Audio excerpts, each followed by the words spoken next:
जैसे कि पिछले वीडियो में आपने देखा था कि हमने अल अक्सा मस्जिद के बारे में बताई थी। जो रॉक ऑफ डोम है उसको क्यों अल अक्सा मस्जिद के तौर पर पोर्ट्रे किया जा रहा है, क्या वो असल में अल अक्सा मस्जिद है? तो ये सारा इंफॉर्मेशन हमने पिछले वीडियो में बताई थी और इस वीडियो में कंटिन्यू करेंगे। जो मस्जिद किबला है जिसे मस्जिद अल अक्सा भी कहते हैं, उसको क्यों जो है जीव्स तोड़ने पर तुले हुए हैं।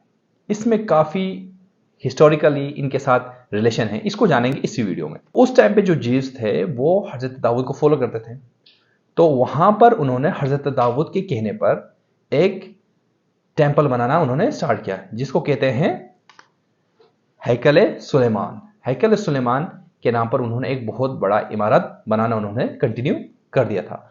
और ये इमारत इतनी बड़ी थी कि हजरत दाऊद का इंतकाल होने के बावजूद भी वो कंप्लीट नहीं हो पाया।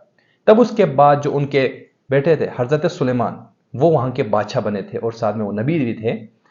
तो उन्होंने जब हुकूमत संभाली, हुकूमत के 4 साल के बाद उन्होंने दोबारा हैकल सुलेमानी का काम दोबारा शुरू कर दिया। कहते हैं कि जो हजरत सुलेमान है उनके अंदर यह ताकत थी कि वो जिन, वो पंछी, वो जानवर सभी से बातें कर सकते थे। तो अगर आप आज भी उस दीवार को जो देखोगे जिसमें जीव जिसको प्रे करते हैं, उसके इंफ्रास्ट्रक्चर देखोगे तो उसमें बहुत बड़े बड़े पत्थरों का यूज किया गया है, जो किसी भी एक आम इंसान के लिए पॉसिबल नहीं है कि इस तरह का इंफ्रास्ट्रक्चर बनाया जाए। तो कहा जाता है कि हजरत सुलेमान ने जो वहां के जिन थे जो उनके कंट्रोल में थे, उनसे यह सारा काम करवाया था। फिर उसके बाद जब ये कंप्लीट हुई थी, उनके पास जो थे जो जिनके थ्रू प्रेयर करते हैं जीव्स, जिसको कहते हैं ताबूत सकीना। जो ताबूत सकीना है उसके अंदर एक जो मैं इंस्ट्रक्शन जो मैं आपकी पिक्चराइज कर रहा हूं, वो किसी भी तरह का रियल इमेज नहीं है, जस्ट एन क्रिएटेड इमेज है। तो कहा जाता है इसके अंदर जो हजरत मूसा थे उसके असा भी इसके अंदर था, और बाकी पैगंबरों का भी बहुत सारी चीजें इसके अंदर मौजूद है, जो जिसको ये सामने रख के जिसकी तरफ ये जीव जो है प्रेयर करते थे। तो जब हैकल सुलेमानी बन गई थी, उसके अंदर अब इन्होंने ताबूत सकीना भी रखा था, तो वो प्रेयर वो कंटिन्यू करते थे। वहां पर कुछ सालों जो उनका कंटिन्यू रहा तो उस पर हमला हुआ था, और हमला जिन्होंने किया था उसको कहते हैं बाबुलियन, जो इराक के राजा थे।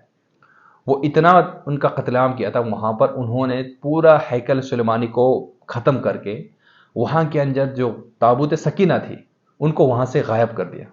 और कहते हैं कि कम से कम 6 लाख जीव्स को उन्होंने मार डाला उसी हमले में, और 2 लाख जीव्स को साथ उन्होंने इराक ले गए वहां पर गुलामी के तौर पर वहां पर रखने के लिए। जिस जगह पर उनको रखा था उस जगह का नाम है तलबैब। तो वहां पर उनको रखा था और उनके साथ जितने भी थे बहुत ही गलत व्यवहार किया जाता था। फिर कुछ सालों के बाद साइरस ने इराक पे हमला करके वहां के जितने भी जीव्स थे, क्योंकि कहते हैं कि साइरस बहुत ही रहम दिल इंसान थे, वो लोगों पे काफी तरस खाते थे, तो जीव्स को उन्होंने वहां से आजादी दिलाकर उनको दोबारा जेरूसलम वापस रवाना कर दिया था। और कहते हैं कि जो साइरस है उन्होंने वहां की जो हैकल सुलेमान है उसको दोबारा रिकंस्ट्रक्ट करने के लिए उन्होंने काफी तरह की मदद भी वहां तक पहुंचाई थी। तब दोबारा उन्होंने जब हैकल सुलेमानी को दोबारा बनाया, लेकिन जो ताबूत सकीना थी वो दोबारा उन्हें मिला ही नहीं। कहते हैं कि वो कहीं पर ढका हुआ है, जिसकी तलाश में आज भी जीव्स पीछे पड़े हैं। फिर इसके बाद उनको जब कंस्ट्रक्ट करके उनको बनाया गया था, ये पहले बार हमला होने के बाद जब उन्होंने दोबारा रिकंस्ट्रक्ट की, फिर उसके बाद दूसरी बार दोबारा उन पे हमला हुआ था, जो किया था टाइटस, जो जनरल था ड्यूरिंग द रोमन एम्पायर में। उन्होंने इस पे हमला करके वहां पर कहते हैं कि टाइटस बहुत ज्यादा जालिम था, कि वो दिन में लाखों जीव्स को वहां पर मारते थे, और उन्होंने भी दोबारा जो हैकल सुलेमानी है उसको खत्म कर दिया था, मतलब इनको तोड़ा था। अब आप सोचोगे कि ये हैकल सुलेमानी होता क्या है। जिस तरह जो क्रिश्चियंस है प्रेयर करने के लिए चर्च में जाते हैं, उसी तरह जो जीव्स है वो प्रेयर करने के लिए हैकल में जाते हैं, जिसको कहता है हैकल सुलेमानी। तो इस तरह उनका ये अभी तक ये कॉन्सेप्शन है कि 2 बार जो हैकल सुलेमानी है तोड़ा गया है, और इस टाइम पे जो जीव्स है वो इस चीज के पीछे पड़े हैं कि कब हैकल सुलेमानी वो दोबारा रिकंस्ट्रक्ट करें। सोचोगे कि